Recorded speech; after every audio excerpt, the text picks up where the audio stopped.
In the first 2-3 months that we've been in the seat under Donald Trump's administration, he has sealed the border. He has stopped border crossings. So where's all the fentanyl coming from still? Where's the trafficking coming from still? Where are all the narco traffickers going to keep bringing this stuff into the country? The northern border. Our adversaries have partnered up with the CCP and others, Russia, Iran, on a variety of different criminal enterprises, and they're sailing around to Vancouver and coming in by air. And the sheer tyranny of distance of the northern border and the lack of cooperation from federal authorities in prior administrations to actually firm up that northern border is what's causing a continuation of violent crime. Now, we're focused on it, and we're calling our state and local law enforcement partners up there. But you know who has to get to step in is Canada, because they're making it up there and shipping it down here. And I don't care about getting into this debate about making someone the 51st state or not, but they are our partner in the north. And say what you want about Mexico, but they helped us seal the southern border. The facts speak for themselves. The border that's open, I'll give you a statistic that I gave to Congress that nobody was paying attention to. Over 300 known or suspected terrorists crossed into this country last year illegally. Known or suspected terrorists, not illegals, not just illegals, known or suspected terrorists. 85% of them came in through the northern border. What's up, everybody? Welcome back to the channel. Okay, so that's some fascinating information right there, don't you think? Like, what I find funny about this is Donald Trump has done a miracle, right? According to Joe Biden, that's a miracle.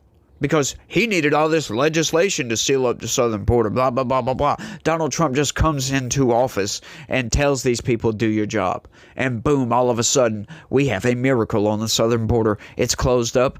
We have record low crossings. It's fabulous. It just absolutely is, right? Donald Trump comes into office, tries to leverage economics on Mexico and Canada to get them to help to do their part and seal their own borders. Mexico says, you got it, brother. You got it. We're going to do that. We'll help you out. What does Canada do? The good neighbor that Canada is. By the way, I don't know if you could tell the sarcasm in my voice on that one. Canada, they're not our friends, folks. They're absolutely not our friends. I know a lot of people say, oh, it's a liberal utopia, blah, blah, blah, blah, blah. They're not our friends. They absolutely aren't. Think about what they're doing. Oh, we're going to put reciprocal tariffs on the United States instead of trying to seal the border, at least with us. I mean, they can allow all the criminal aliens they want to come into their country however they want to get there, except through the United States. Instead of doing that, what do? Reciprocal tariffs. Say, we're not going to play ball. What? Are you kidding me on this? Like, are you serious? You really want to go toe-to-toe with the United States on doing your own job, sealing your own border, or at least helping? And you're wanting to facilitate drug trafficking. That's exactly what they're saying by refusing to help us with border security, that they want to facilitate that. That just blows my mind.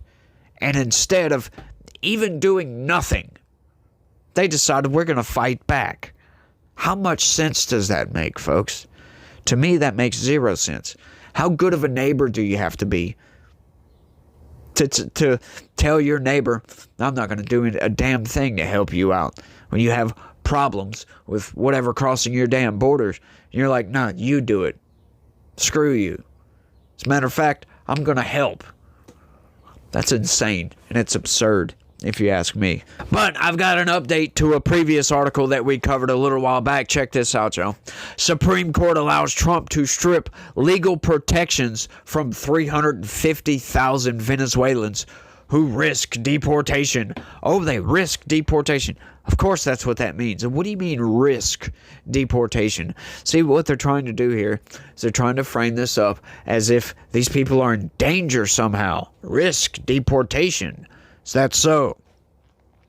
The Supreme Court on Monday allowed the Trump administration to strip legal protections from 350,000 Venezuelans, potentially exposing them to deportation. Potentially exposing them to deportation. You love how the framing of this works, right? Oh, it's exposing them to deportations.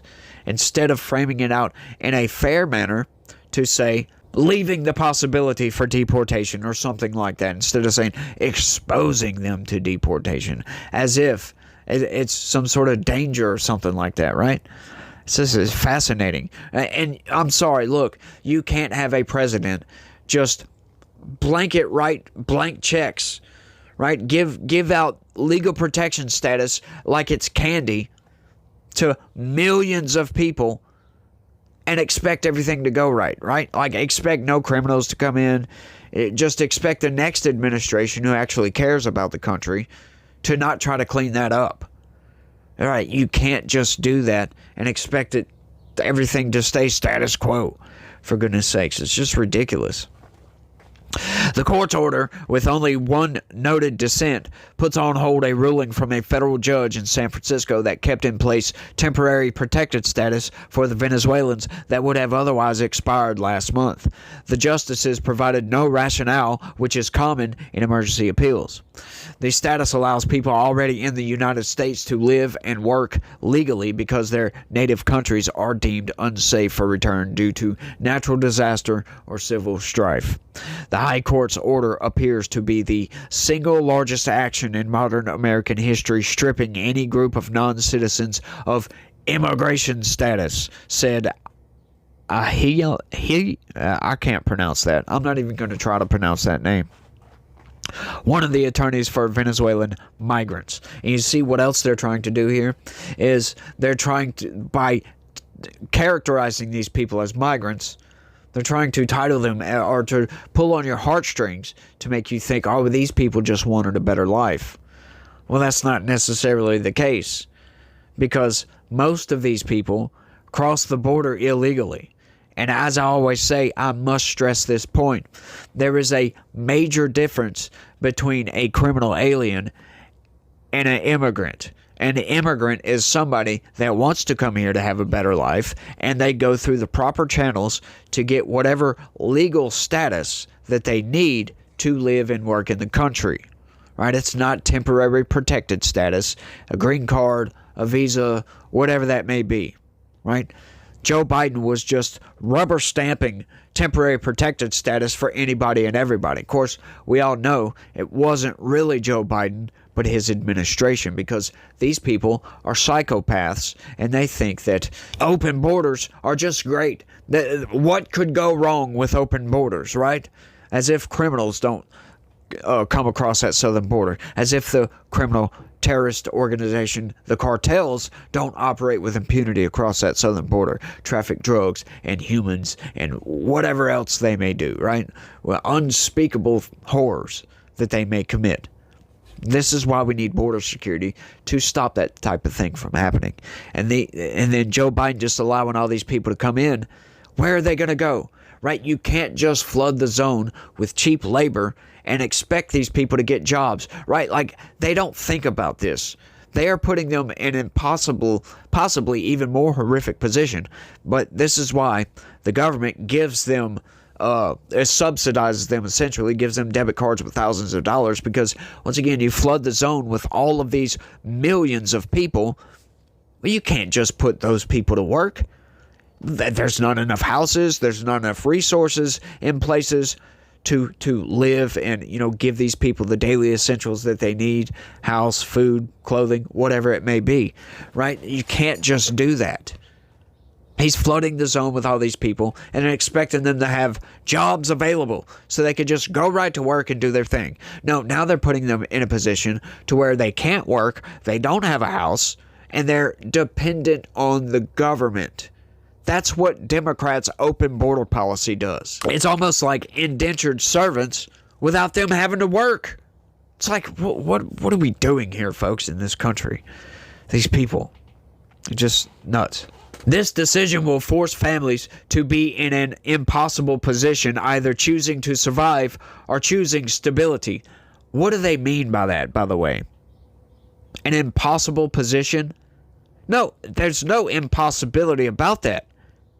If you're not a legal resident of this country, you're not in the country legally, then you get deported. What is impossible about that? Choosing to survive or choosing stability?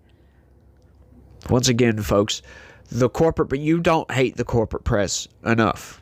I'm serious about that. You don't dislike them enough. They lie, manipulate, lie. That's all they do, said Cecilia Gonzalez Herrera, who sued to try to stop the Trump administration from revoking legal protections from her and others like her. Venezuelans are not criminals, Gonzalez Herrera said. We never said you were. We all deserve the chance to thrive without being sent back to danger, she said. Yeah, well, you know what, lady? If you would have come into the country the proper way. Once again, folks, this is why I delineate between criminal alien and immigrant. Because the criminal alien, they're not coming here for a better life. If you cross that border illegally, you do not want a better life. Think about that for a second. Okay, let's just say, hypothetical right quick. You decide one day you're in a bad position, whatever that may be, you're just going to pack up and go somewhere because you want a better life. And when you get to where you're going, right, the very first thing you do is break the laws of wherever you're at, wherever you're going to. You decide, I'm going to circumvent this process by which they will allow me to come in and help me get a job, help me stabilize myself, but I'm going to circumvent that process and just do it all myself without their knowledge. Do you think that's a person that wants a better life? Doesn't sound like it to me.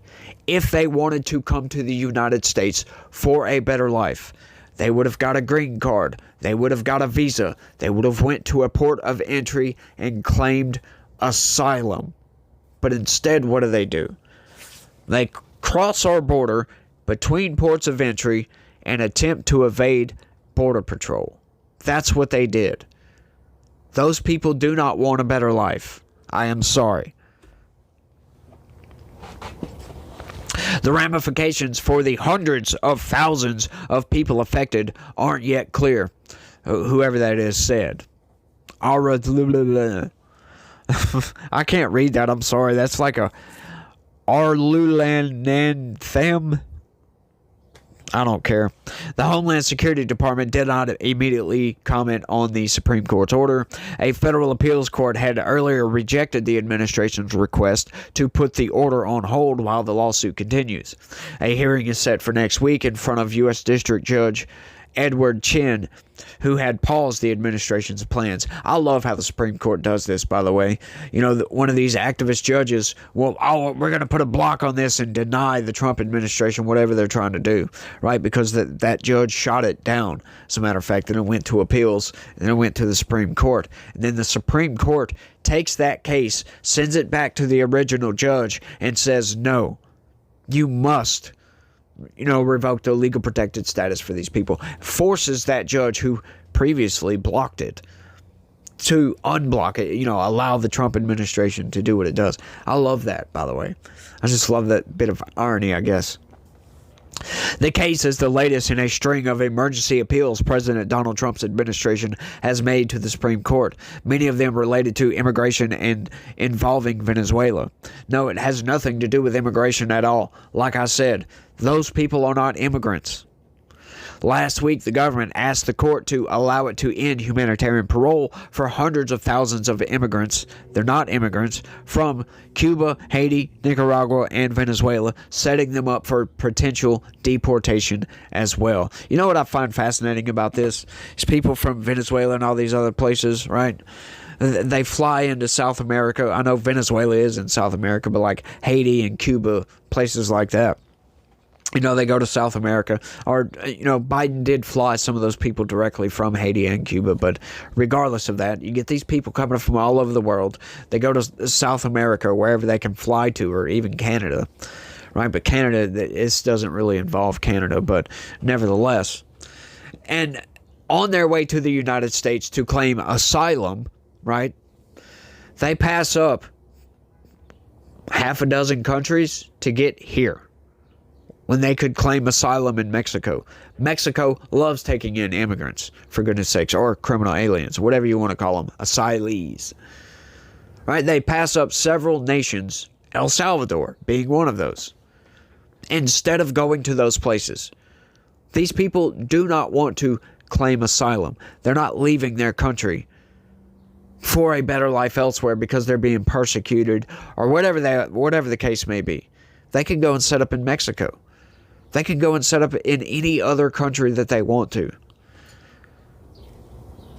But instead, they take a treacherous journey all the way to the United States. It's fascinating, isn't it? The High Court also has been involved in slowing Trump's efforts to swiftly deport Venezuelans accused of being gang members to a prison in El Salvador under an 18th century wartime law called the Alien Enemies Act. The complex economic and political crisis in Venezuela has driven more than 7.7 million people to leave the South American nation since 2013. Venezuela's most recent economic troubles pushed year-over-year inflation in April to 172%. The latest chapter even prompted President Nicolas Maduro to declare an economic emergency last month. Don't you think at this point on his third term, Maduro would realize that socialism and communism just doesn't work? Like, what is wrong with these communists, by the way? Like history bears this out. Communism and socialism just does not work. But they keep trying anyway. That is the definition of insanity. Maduro, whose re-election last year to a third term has been condemned internationally as illegitimate, also has cracked down on his political opponents. What do you mean also has cracked down on his political opponents? What the hell are they trying to get out here? See, this is a manipulative tactic to where they're just throwing an accusation out there and then let you decide who that accusation is for. Insinuating that because we've been talking about the Trump administration, thinking that the Trump administration is going after his political opponents. Like, show me some evidence for this. Show me some evidence where the people that the Trump administration is going after hasn't committed the crimes that they're being accused of committing. Once again, just saying. Show me that. It's okay for Democrats to target Republicans with indictments and criminal investigations, but it's not okay for Republicans to target Democrats. Got it. In the dispute over TPS, or temporary protected status, the administration has moved aggressively to withdraw various protections that have allowed immigrants to remain in the country, including ending the temporary protected status for a total of 600,000 Venezuelans, 500,000 Haitians. That status is granted in 18-month increments. Yeah, and that's all to that one, folks. That is all I got on this one, y'all. But this is just insane. Once again, the manipulations are there. But I was in it for the news that, hang on just a second. Yeah, the Supreme Court said yes, he can go ahead and revoke the temporary protected status for most of those people. Not all of those people, because as you heard the numbers, there was a lot more than just 350,000. But yeah, you can't just rubber stamp all these TPS requests, I guess. Right? Like, I'm sorry, look, these people, everybody trying to come to the United States, why don't you guys go back to your country and try to work your country, right? If it's a communist dictator that's in control of your country, do something about it. Don't just leave, by the way. You're giving up ground. You're giving the other side a win when you just leave the playing field, for goodness sakes. Why don't these people do anything and everything they can to make their country great again, for goodness sakes? I mean, that's what Donald Trump is doing with the United States, but we were never really in a bad shape. We were on a bad path under the Biden administration, but once again, that path is wide, and we veer back and forth depending on who's in charge. But, you know, these people just giving up their home and leaving their home. Hang on just a second. Don't you have any pride in your nation? Don't you have any pride in where you're from? For goodness sakes, don't you think that making your country a better place to live would benefit all the other people around that live in that country? I mean, don't you think that's better than just abandoning your home? Like, I think that's not a very good thing if you ask me, but, you know, people decide to do what they want to do and they do it, but that's just my personal opinion. You know, I don't think you should abandon your home because it's a shithole. Just saying, you know. But I think that's all I got on this one, y'all. I want to thank everybody for watching. Hey, look, y'all don't forget to smash that like button for me. Subscribe if you're new around here. That would be great. Sign up, become a member, be an active participant in this thing. Help me help you guys figure out all the manipulations and how the corporate press is trying to lie to you on a constant basis. And share this video anywhere and everywhere you can. That would be great, y'all. But y'all let me know what y'all think. That's all I got on this one. I want to thank everybody for watching. And y'all try to have a good day. Stay logical. Peace.